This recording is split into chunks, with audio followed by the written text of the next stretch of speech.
Last வீடியோல நம்ம Prusa ஸ்லைசரை எப்படி இன்ஸ்டால் பண்றது அப்படின்றத பார்த்தோம். இப்போ Prusa ஸ்லைசர்ல ஒரு 3D டிசைனை எப்படி ஸ்லைஸ் பண்றது அப்படின்றத பார்க்க போறோம். அதுக்கு நான் என் சிஸ்டம்ல Prusa ஸ்லைசரை ஓபன் பண்ணிக்கிறேன். ஓகே, Prusa ஸ்லைசர் ஓபன் ஆயிடுச்சு. இப்போ இந்த ஸ்லைசர்ல ஒரு டிசைனை ஸ்லைஸ் பண்றதுக்கு முன்ன நம்ம எந்த பிரிண்டர்ல அந்த டிசைனை பிரிண்ட் எடுக்க போறோம் அப்படின்றத செலக்ட் பண்ணோம். அதுக்கு நான் பிரிண்டர் செட்டிங்ஸை செலக்ட் பண்ணிட்டு இங்க டாப்ல பிரிண்டர் செலக்ட் பண்றதுக்கான ஆப்ஷன் இருக்கு இல்லையா, அதை செலக்ட் பண்ணிட்டு ஆட் ஆர் ரிமூவ் பிரிண்டர்ஸை செலக்ட் பண்ணுறேன். இது ப்ரூசாவோட ஸ்லைசர்ன்றதால ஸ்டாண்டர்டாக ப்ரூசாவோட பிரிண்டர்ஸ் மட்டும்தான் இருக்கும். இதில் நீங்கள் அதர் வெண்டாஸை செலக்ட் பண்ணிட்டீங்கன்னா அதில் நிறைய பிரிண்டர்ஸ் இருக்கும். இதில் நம்ம கிரியாலிட்டியை யூஸ் பண்ணுறோம். ஸோ நான் கிரியாலிட்டியை செலக்ட் பண்ணுறேன். கிரியாலிட்டியை செலக்ட் பண்ணிங்கன்னா இதில் கிரியாலிட்டியோட பிரிண்டர்ஸ்லாம் இருக்கும். இதில் நம்ம கிரியாலிட்டியோட எண்டர் 2 வெர்ஷன் தான் யூஸ் பண்ண போகிறோம். ஸோ அதை செலக்ட் பண்ணிவிட்டு ஃபினிஷ் கொடுக்குறேன். இப்போ நம்ம கிரியாலிட்டியோட எண்டர் 3 வெர்ஷன் 2 பிரிண்டரை இன்ஸ்டால் பண்ணி முடிச்சிட்டோம். அடுத்து நம்ம இந்த ட்ராப் டவுன் பாக்ஸ் கிளிக் பண்ணி நம்மளோட பிரிண்டரை செலக்ட் பண்ணிக்கலாம். இப்போ பிரிண்டரை செலக்ட் பண்ணி முடிச்சிட்டோம். அடுத்து நம்மளோட ஃபிலமெண்ட்டை செலக்ட் பண்ணோம். ஸோ இதுக்கு நான் ஃபிலமெண்ட் செட்டிங் போயிட்டு ஃபிலமெண்ட்டை செலக்ட் பண்ண போகிறேன். நம்ம இங்கே ஆல்ரெடி கிரியாலிட்டியோட பிரிண்டரை செலக்ட் பண்ணிட்டதால நம்மளுக்கு கிரியாலிட்டியோட ஃபிலமெண்ட்ஸ் மட்டும்தான் காட்டும். இதில் நான் PLA தான் யூஸ் பண்ண போகிறேன். ஸோ கரெக்டாக செலக்ட் ஆகிருக்கு, நான் அதை அப்படியே விட்டுறேன். அண்ட் அப்படியே கீழே பார்த்தீங்கன்னா அதோட ப்ராப்பர்ட்டிஸ் இருக்கும். அதோட ப்ராப்பர்ட்டிஸ் எல்லாம் நீங்கள் பார்த்துக்கலாம். சப்போஸ் இதில் ஏதாவது நீங்கள் சேஞ்ச் பண்ணனாலும் அதை சேஞ்ச் பண்ணிக்கலாம். இப்போ நீங்கள் உங்களுக்கு தேவைப்பட்ட ஃபிலமெண்ட்டை செலக்ட் பண்ண அப்புறம் அந்த ஃபிலமெண்ட்டோட ப்ராப்பர்ட்டிஸ்லாம் கீழேயே மென்ஷன் ஆகிருக்கும்.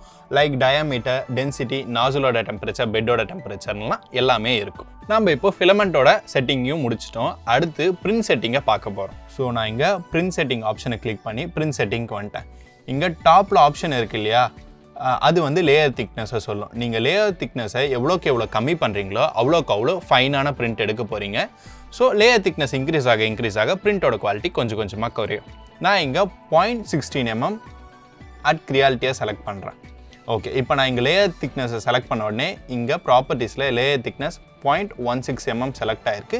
இதோட ஃபர்ஸ்ட் லேயர் மட்டும் 0.2 mm திக்னஸில் இருக்கும். ஓகே, நம்ம இப்போது பிரிண்ட் செட்டிங் முடிச்சிட்டோம், ஃபிலமெண்ட் செட்டிங் முடிச்சிட்டோம், அண்ட் பிரிண்டரோட செட்டிங்கும் முடிச்சிட்டோம். ஸோ அடுத்து நம்ம பிளேட்டருக்கு போயிடலாம்.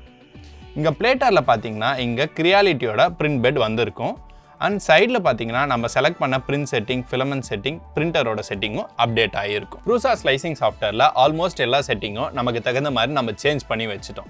இப்போ அடுத்து நம்ம ஒரு டிசைனை இம்போர்ட் பண்ணி அதை ஸ்லைஸ் பண்ணால் போதும். இப்போ நம்ம திங்கர்கேடில் ஆல்ரெடி ஒரு டெக்ஸ்ட்டை டிசைன் பண்ணி வச்சிருந்தோம் இல்லையா, அதை எப்படி ஸ்லைஸ் பண்ணுறதுன்னு பார்க்கலாம் வாங்க. இங்கே டாப்பில் இங்கே ப்ளஸ்ன்ற மாதிரி ஒரு ஷேப் இருக்கு இல்லையா, அதை கிளிக் பண்ணி நம்ம STL ஃபைலை இம்போர்ட் பண்ணிக்கலாம். நான் இங்கே செலக்ட் பண்ணிவிட்டு ஓப்பன் கொடுக்குறேன். நம்ம டிசைன் வந்து இங்கே பிளேட்டரில் ஆட் ஆகிடுச்சு. இந்த டிசைனை உங்களுக்கு தகுந்த மாதிரி எந்த வியூவில் வேணாலும் லெஃப்ட் கிளிக் பண்ணி செக் பண்ணிக்கலாம். ஓகே, இப்போ நம்ம டிசைனை ஆட் பண்ணிட்டோம். இதோட ப்ராப்பர்ட்டிஸ் பார்க்கலாம் வாங்க. ஃபர்ஸ்ட் வந்து இதோட பொசிஷன். இந்த சிட்டியை நீங்கள் லெஃப்ட் கிளிக் பண்ணி எந்த இடத்துக்கு மூவ் பண்ணுறீங்களோ அதுக்கு தகுந்த மாதிரி அதோட பொசிஷன் மாறும். அது இங்கே ரைட் சைடில் அப்டேட் ஆகிட்டே இருக்கும். மோஸ்ட்டாக நீங்கள் சென்டர் பொசிஷனில் வச்சுக்கிறத நான் ப்ரிஃபர் பண்ணுறேன். அடுத்து ஸ்கேல் ஃபேக்டர். இப்போ நம்ம திங்கர்கேடில் எக்ஸாக்டாக டிசைன் பண்ண அதே சைஸில் இருக்கிறதால இது 100% இருக்குது. இதை நீங்கள் 200 சேஞ்ச் பண்ணிங்கன்னா இது டபுள் த சைஸாக மாறிடும். ஒரு ஆக்சிஸில் சேஞ்ச் பண்ணால் போதும், இது எல்லா ஆக்சிஸ்க்கும் அப்டேட் ஆகிடும். ஸோ நம்ம எக்ஸாக்டாக திங்கர்கேடில் பண்ண சைஸே வச்சுக்கலாம். நான் மறுபடியும் 100ன்னு செட் பண்ணிடுறேன். இந்த ஸ்கேல் ஃபேக்டரை பொறுத்து அதோட சைஸும் மாறும். இந்த சைஸ் எதை சொல்லுதுன்னா அதோட மொத்த டைமென்ஷனை சொல்லுது, லென்த், வித் அண்ட் ஹைட். இப்போது இதோட டைமென்ஷன்ஸ் எல்லாமே பார்த்தீங்கன்னா mmல இருக்கும். இதை இன்ச்சஸில் நீங்கள் பார்க்கணும்னு நினச்சா இங்கே செக் பாக்ஸ் இருக்கு இல்லையா, அதை செக் பண்ணால் இன்ச்சஸில் மாறிடும். நம்ம mmலே வச்சுக்கலாம். இப்போ நம்ம பேசிக்கான ஸ்லைசிங் ஃபீச்சர்ஸ்லாம் ஆட் பண்ணி நம்ம டிசைனை ரெடி பண்ணிட்டோம். ஸோ அதை G கோட எக்ஸ்போர்ட் பண்ணிடலாம். இங்கே ஸ்லைஸ் நவுன்னு ஒரு ஆப்ஷன் இருக்கு இல்லையா, ஸோ அதை கிளிக் பண்ணிங்கன்னா நம்மளோட டிசைன் ரெடி ஆகிடும். இப்போ இதில் நிறைய இன்ஃபர்மேஷன்ஸ் இருக்குது பாருங்கள். இதில் யூஸ்டு ஃபிலமெண்ட், அதாவது எவ்வளோ ஃபிலமெண்ட் நம்மளுக்கு அங்கே யூஸ் ஆகும், அதோட லென்த்தை மென்ஷன் பண்ணுறாங்க, அண்ட் அதோட வால்யூம் மென்ஷன் பண்ணுறாங்க, அண்ட் அதோட வெயிட்டை மென்ஷன் பண்ணி சொல்கிறாங்க. இது எல்லாத்தை விட இந்த சிட்டி பிரிண்ட் ஆக எவ்வளோ டைம் ஆகும் அப்படின்ற இன்ஃபர்மேஷன் கூட நமக்கு இங்கே தெரியும். இதை நம்ம எக்ஸ்போர்ட் G கோட் கொடுத்தா நம்மளோட ஃபைல் ரெடி ஆகிடும். ஒரு டிசைனை எப்படி ஸ்லைஸ் பண்ணி அதை G கோட எக்ஸ்போர்ட் பண்ணுறது அப்படின்றத பார்த்தோம். இந்த டிசைனை நம்மளோட 3D பிரிண்டரில் ஃபீட் பண்ணி பிரிண்ட் பண்ணிட முடியும். இப்போ நம்ம பண்ண டிசைனு ரொம்ப சிம்பிளான டிசைன்ன்றதால சிம்பிள் மோடில் வச்சே நம்மளால் அந்த ஆப்ஜெக்டை ஸ்லைஸ் பண்ணிட்டு முடிஞ்சு.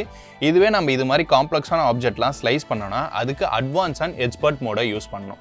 ஸோ அதை வச்சுலாம் எப்படி 3D ஆப்ஜெக்டை ஸ்லைஸ் பண்ணுறது அப்படின்றத வரப்போகிற வீடியோஸில் நம்ம பார்த்து தெரிஞ்சுக்கலாம்.